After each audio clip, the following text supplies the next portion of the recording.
आज Doubtnut app download करें। Doubtnut पर अपने सभी गणित, रसायन विज्ञान, भौतिक विज्ञान और जीव विज्ञान के डाउट्स का करो सफाया। बस प्रश्न की फोटो खींचो, एक ही प्रश्न को क्रॉप करो और तुरंत वीडियो सोल्यूशन पाओ। अभी डाउनलोड करें। देखिए, प्रश्न में बताया गया है कि एक m द्रव्यमान तथा l लंबाई की एक समरूप छड़ जो ऊर्ध्वाधर स्थिति में अपने निचले छोर से क्लैंप की गई है अर्थात आबद्ध की गई है। इस पर एक छड़ ऊर्ध्वाधर तल में जो है मुक्त रूप से वह घूम सकती है। प्रारंभ में छड़ को ऊपरी सिरे से पकड़कर रखा जाता है। इस स्थिति में इसे यदि थोड़ा सा घुमाकर छोड़ दिया जाए तब छड़ अपने सबसे नीचे की स्थिति में आ जाती है।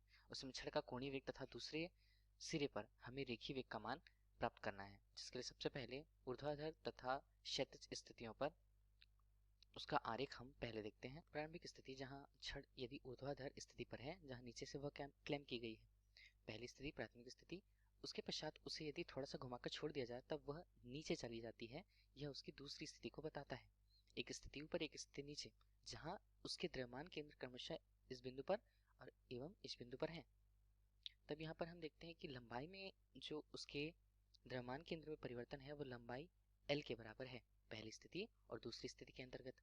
जहां हम कहते हैं कि वो पहली स्थिति में विराम से कि कोई बल लगाकर थोड़ा छोड़ा जाता है यदि उसे, तब उस पर परिवर्तन किस प्रकार का होता है। यदि पहली रूप से उसकी स्थितिज ऊर्जा की यदि गणना की जाए तब पहले रूप में उसकी स्थितिज ऊर्जा जो कि शून्य थी, ऊर्जा जो कि यदि इसे P से प्रदर्शित करें तब उसकी स्थितिज ऊर्जा शून्य थी। लेकिन दूसरी स्थिति जब उसे छोड़ा जाता है, छोड़े जाने के पश्चात जब उसके द्रव्यमान केंद्र में परिवर्तन, द्रव्यमान केंद्र जो है वह L रूप से विस्थापित होता है, तब उसकी स्थितिज ऊर्जा जिसे हम PE दूसरी स्थिति पर कहें M गुणा G गुणा L के बराबर प्राप्त होता है। अर्थात उसे स्थिति से दूसरी स्थिति तक लाने में स्थितिज ऊर्जा में जो परिवर्तन हुआ इस प्रकार हुआ, क्योंकि वह पहली स्थिति से दूसरी स्थिति पर पहुंचने पर उसमें एक ऊर्जा उत्पन्न होती है उसके घूर्णन के कारण, जिस पर उसका कुछ न कुछ एक कोणीय वेग और उसकी कुछ न कुछ जड़त्व आघूर्ण उस स्थिति पर होंगे उसके द्रव्यमान के अनुरूप। तब यहाँ पर हम उस घूर्णन ऊर्जा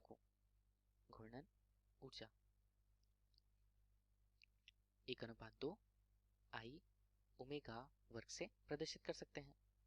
चूंकि ऊर्जा संरक्षण के नियम के अनुसार यदि हम देखें तब यहाँ पर हम दोनों ऊर्जाओं को ऊर्जा संरक्षण से बराबर कर सकते हैं।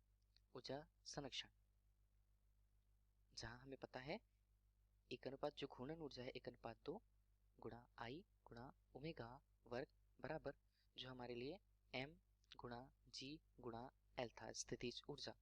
तब हम मान जो कि ऊर्ध्वाधर छड़ के लिए हम I के मान उसके गुरुत्वीय त्वरण के अनुसार ML वर्ग अनुपात 3 से प्रदर्शित करते हैं। इस मान को यदि हम यहाँ पर रखें तब 1/2 गुणा ML वर्ग अनुपात 3 ओमेगा वर्ग बराबर M गुणा G गुणा L।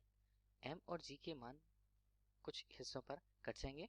उसके पश्चात हमें ओमेगा का मान अंतिम रूप से वर्गमूल पर 6G अनुपात L के रूप में प्राप्त होगा। यही कोणीय वेग को उस स्थिति पर प्रदर्शित करता है जो प्रश्न में पूछा गया था। एवं अंतिम स्थिति पर यह भी पूछा गया कि उसके अंतिम रूप पर रेखीय वेग की भी गणना कीजिए। जहाँ रेखीय वेग को यदि हम देखें अंतिम रूप से रेखीय वेग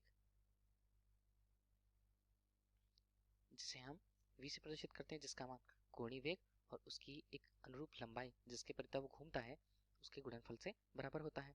अब इनके मान को यदि हम रखें तब इसका मान वर्गमूल 6G अनुपात L होता है और उसे गुणा करें यदि L से तब अंतिम रूप से इसका मान हम 6G वर्गमूल L लिख सकते हैं। यही पूछा गया था प्रश्न में कि उसके रेखीय वेग की भी गणना कीजिए। रेखीय वेग भी हमें प्राप्त हो चुका है। धन्यवाद। कक्षा 6 से 12वीं से लेकर नीट, IIT, JEE वो एडवांस के लेवल तक 1 करोड़ से ज्यादा छात्रों का भरोसा। आज ही डाउनलोड करें डाउटनेट ऐप या व्हाट्सएप करें अपने सारे डाउट्स 8400 400 400 पर।